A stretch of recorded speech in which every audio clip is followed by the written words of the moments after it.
Hello, everybody. I hope you're having a wonderful day. A lot of times the reason I feel like I'm wasting my time speaking to people on camera is because I feel like sometimes certain messages go right over people's heads and then it becomes a lost cause and or destructive in the future.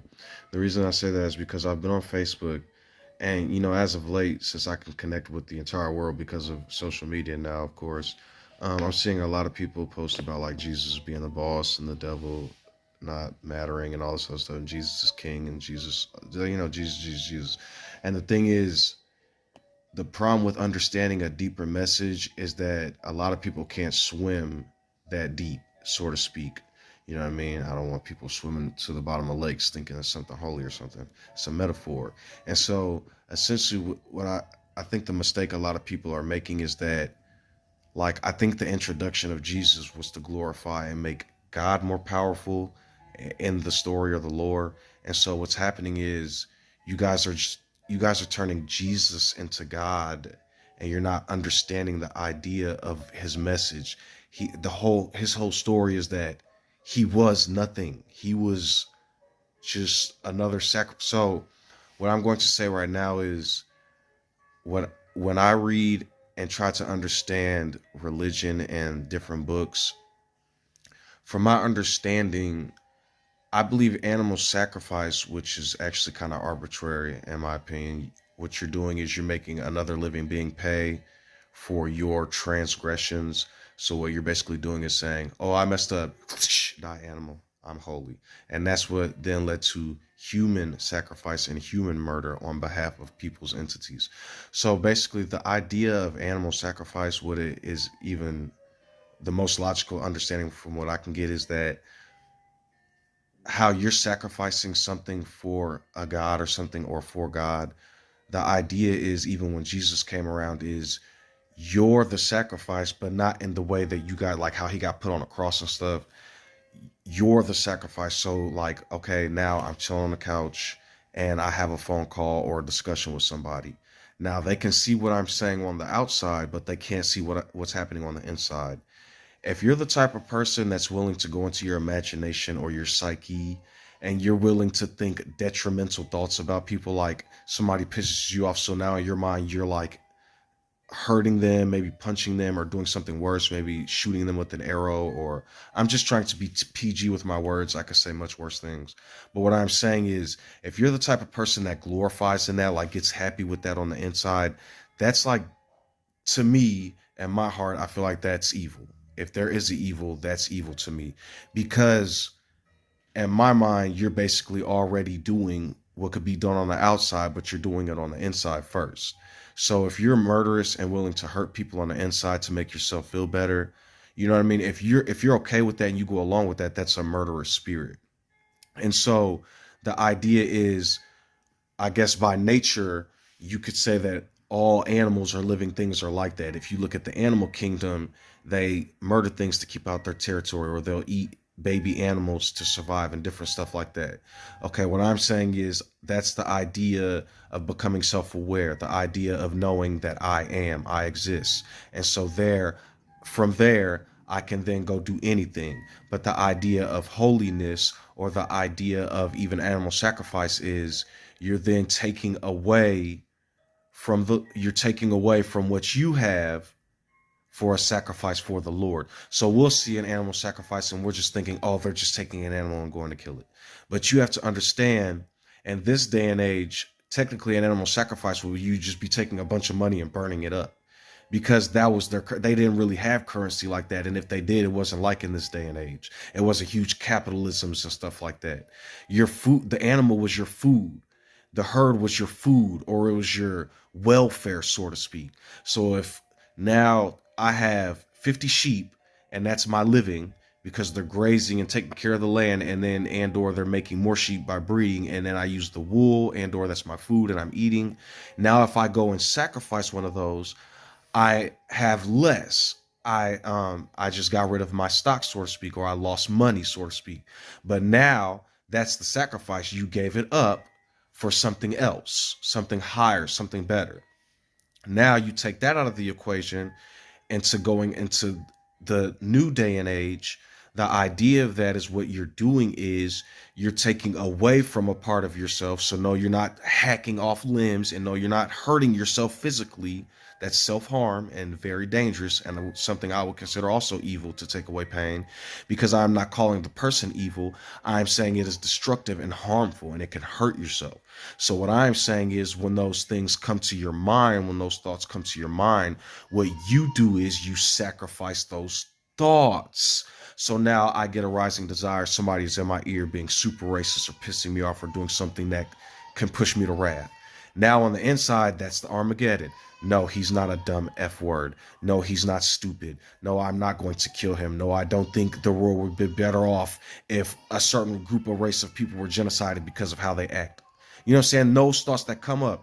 I hear a lot of people in different communities. They say, oh, this person's the devil, or oh, this person's wrong, or oh, this person is finna pay in hell, and this and that, and this group of people. I'm seeing the whole Esau argument, and the Israeli Hebrew Israelites and the Ashkenazi Jews and different people argue, saying that they're holy people, and you're letting those desires of being better than others rise, and you're giving life to them instead of sacrificing those desires. And when I say sacrificing those desires, I'm not talking physical by hurting or killing. Thou shalt not kill. This is basically a metaphor. So what I'm saying basically is the idea of animal sacrifice at first was to even take away from something that you have to make for the Lord, right? For who I am, to better who I am, so I won't be gluttonous, so to speak. So that's how I rationalize that. So now in this day and age, when people think of doing harm, instead of letting that ride, instead of letting your instincts flow, just naturally think that, what you do is you subtract that. So now instead of me, at first I was the number 6, I'll use numbers. We'll say I'm the number 6, and 2 of me was very dark. One of the 2 was basically, I don't want to say murderous because I don't want to go that hardcore. I'll say, if I am that type of person, one of the 2 is thinking all this crazy stuff all the time, and the other one of the 2 is delusions of grandeur and me wanting to hurt people in the name of my entity or rise, right? So now I subtract that, and those 2, and now I'm 4. But those 4, I'm not a less of a person because I'm 4. I took the fat off. I subtracted the fat. I took off the negative. So no, I'm not talking about literally subtracting people, or no, I'm not calling people numbers. What I'm saying is the idea of what Jesus was even talking about is that God is the greater whole, and God is all things, and I subtract certain things because I do not understand those things to become more of a better person. And so in that respect, I'm seeing people turn Jesus into gods. I'm seeing them say he's the creator of all this other things. And what you guys are not understanding is he was given a spirit and speaking behalf of a creator or God. And so when I see people doing that, you're basically confusing and or not understanding it. And the darkness is not taking control because the darkness cannot see the light. And so I'm not saying you people are dark. What I'm basically saying is you're glorifying the wrong idea. And if I go and tell people my name doesn't matter and you can talk about me like a dog, but don't destroy the spirit, what am I saying? Okay, so you might ridicule me, but still be a godly person. You might think my teachings were foolish, but that don't mean you got to go off in left field and be a devilish person now. You see what I'm saying? It's a clear concept once it's broken down and understood better. So I've been reading Amos and a couple other the prophets. And from what I can see in the corruption in this day and age, I can see now Solomon and Proverbs make sense. Whoever the name, it's the words. That's why I say it's the word that is king. But a lot of people don't understand that. They're glorifying men and creating statues and Nephilim and gods out of men.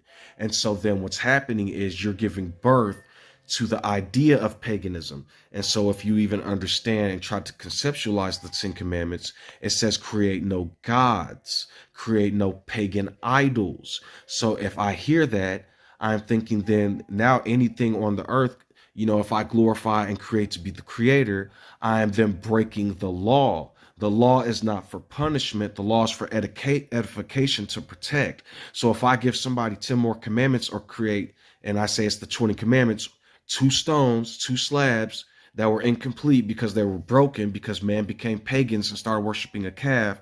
So if I say that, I'm basically saying the law was incomplete because they were not ready in that day and age, because they wanted man to be gods, or pagan ideas to be gods.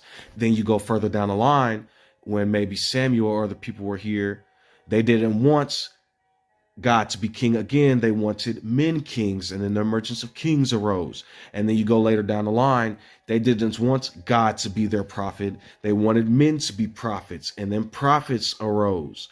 And so the idea is, if God is the creator and is all things, whatever I am, whatever, what I'm saying is we are not all things.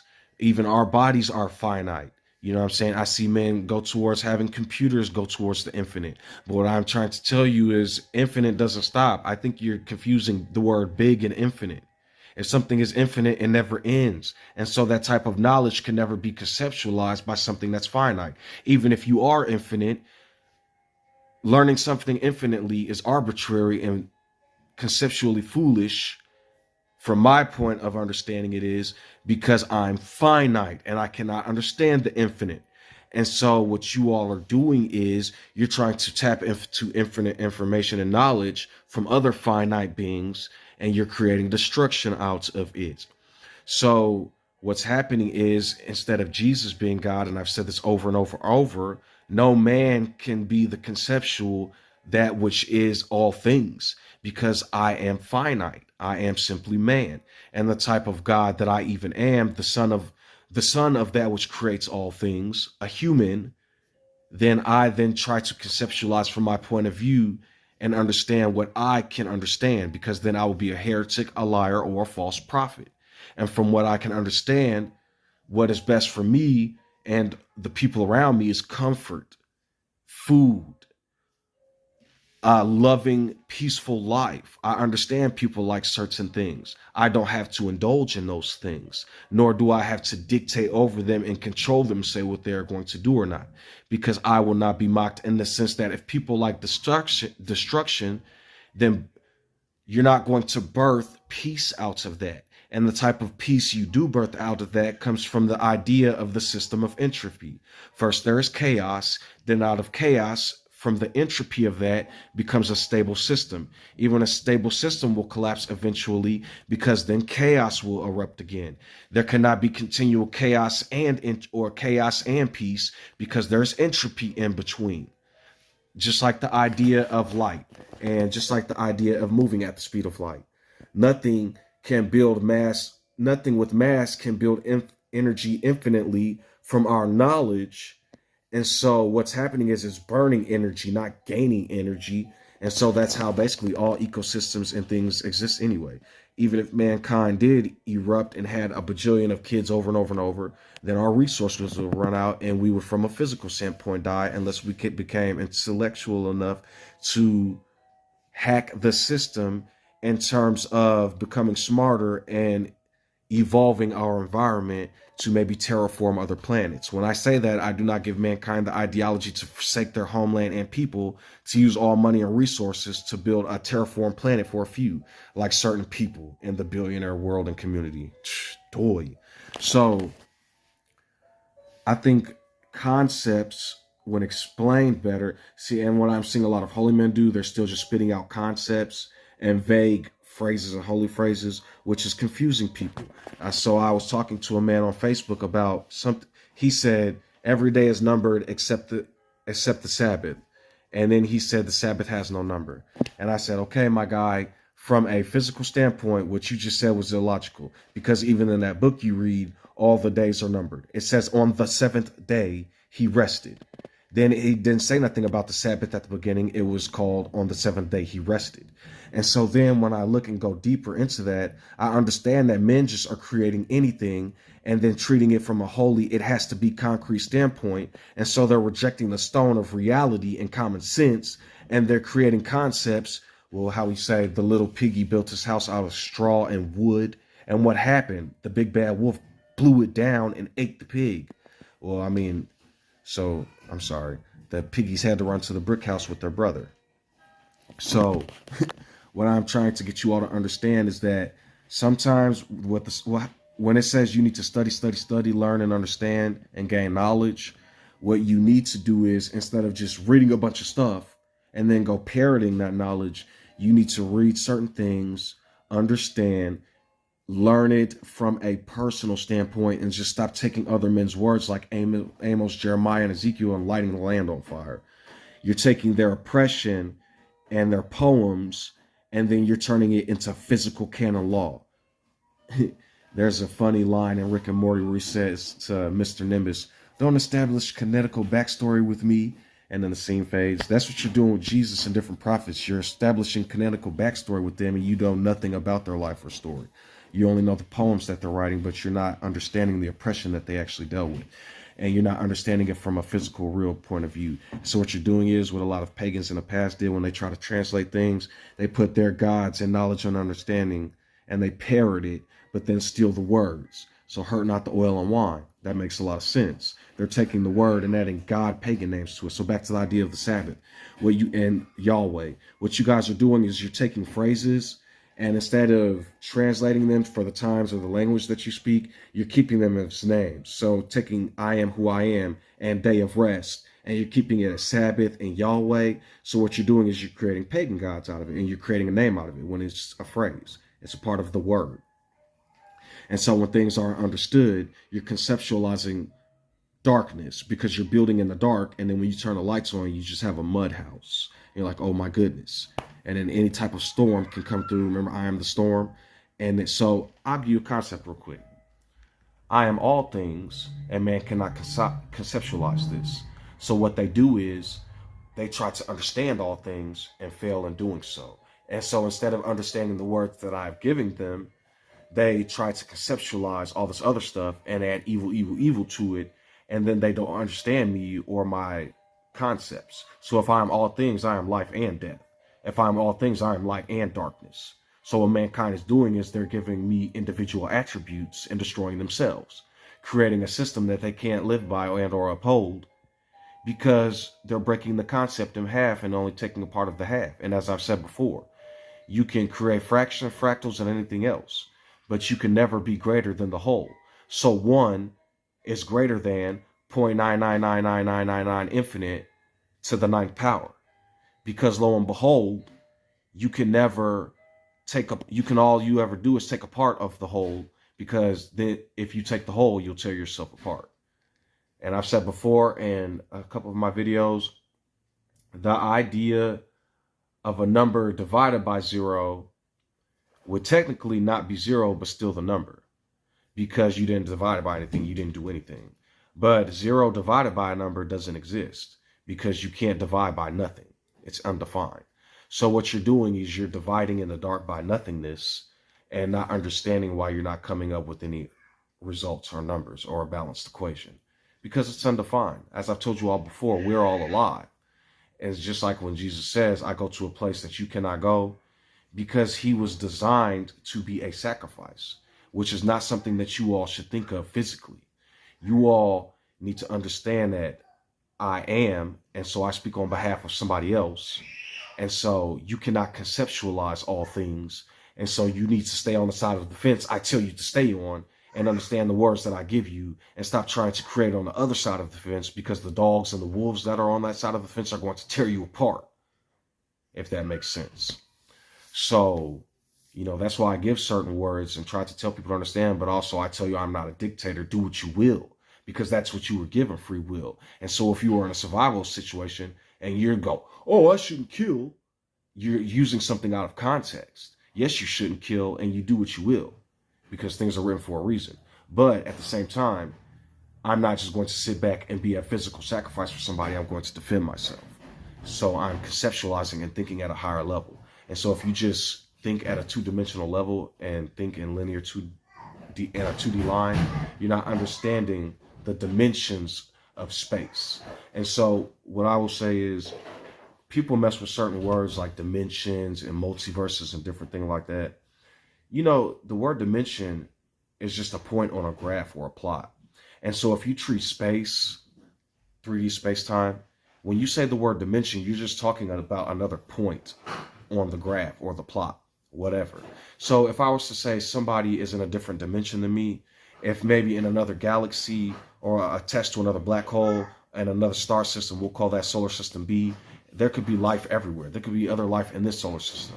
And something else I want to explain to the scientific community, water is technically plasma. It is the liquid form of a solid ice. That is why there is ice everywhere in space, because there is water everywhere. It is just frozen like other rocks. So you see all these different rocks and structures, and you're like, oh, those are rocks and metals. Those are the solid forms of those, and all of those can be put into a liquid also at the right temperature and or with the right parameters. We indulge in water because that is the source that goes along with our mechanical bodies, sort of speak, because our bodies are like machines technically. But what is on the inside, which is created out of the birth of those mechanics, is something more, something at a higher level or dimension, but it's still attached, which is why we have scriptures like, don't be holier than thou, forsake not the flesh, because we still have to understand the parameters that we live by. And so dimensions are just different points in space, maybe another system somewhere. People are turning these words into sci-fi foolishness and jumping on the other side of the fence and being torn apart by concepts. The word multiverse, it is a big universe. So just like how you can take the number 1 and divide it infinitely, if you will, if you wish, you can also do that with the big universe that's out here and think of that like the multiverse, multiple dimensions of the universe. You know what I mean? And so different concepts like gravity and different things are different for other different locations. And we are viewing the world based on our parameters and ecosystem. And so when I say that, just like how I said, I am not all things, I am simply Yehanan or Wan, but all things exist. And so if I go off in a left field and try to conceptualize all those and start creating a bunch of concepts outside of that which is reality, I'm going to be burned alive by those concepts, so to speak, and they're going to destroy me. That is what the stone is for. It is basically ground wire. It is the base program, so to speak. It is the base personality to keep us from going off into infinity, because anything can be created. And that is how the chaff is burned off, actually, if that makes sense. So I hope you all have a beautiful night. I hope these concepts can begin to start to make sense to people. And if we do create from the imagination, let it be something for reality and or proven to be entertainment, so we don't confuse people with broken concepts. The human dynamic is incredible. The transformation from slave to civilian. Anything African American, Semitic, immigrant, homosexual, or anything associated with women having power would be seen as heathenism and met with harsh criticism and attack. From religion to science, theories like Ham, son of Curse, a genetically inferior people who would steal your purse. Programming slavery with old lines of code. Scientific journals calling us basic assembly language, but calling themselves silicon and gold. Now, to my surprise in 2024, many people not only defending these communities, but encouraging assimilation. I am amazed at how society can so drastically change in such a stagnant, oppressively violent world.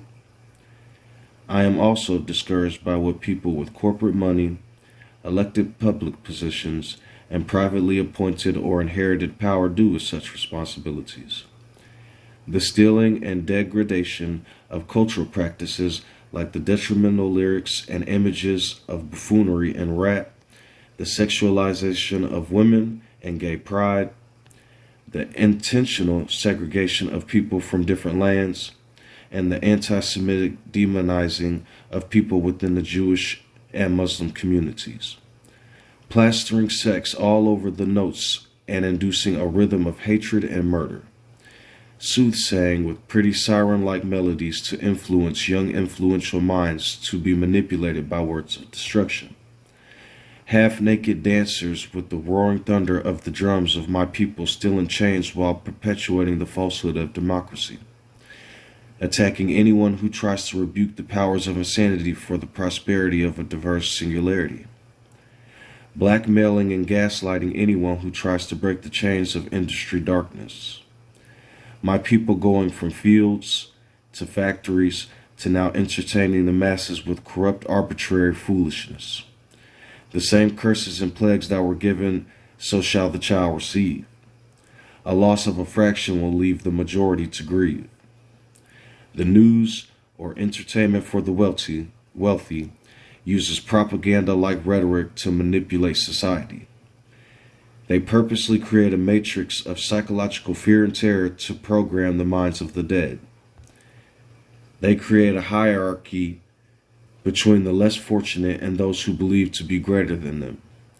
The creators of lynch mobs, at every turn indoctrinating innocent victims into a state of frenzy. Hollywood executives and corporate CEOs influence everything we see, from the books we read to the television ads constantly bombarded down our throats.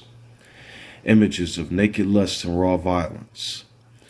Violent law enforcement disproportionately polices the oppressed and poor, the community shunned by the national programming, creating Nazis out of nationalists, displacing those without arms by dislocating their homes.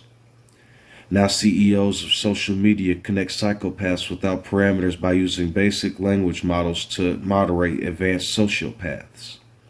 Simple bots fighting malcontent against automatic stupidity, holding the same community standards as their binary forefathers.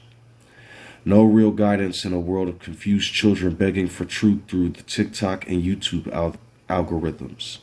A design whose only real purpose is to perpetuate the same wine and meat that has been stomped and recycled from the Fuhrer's castle keep.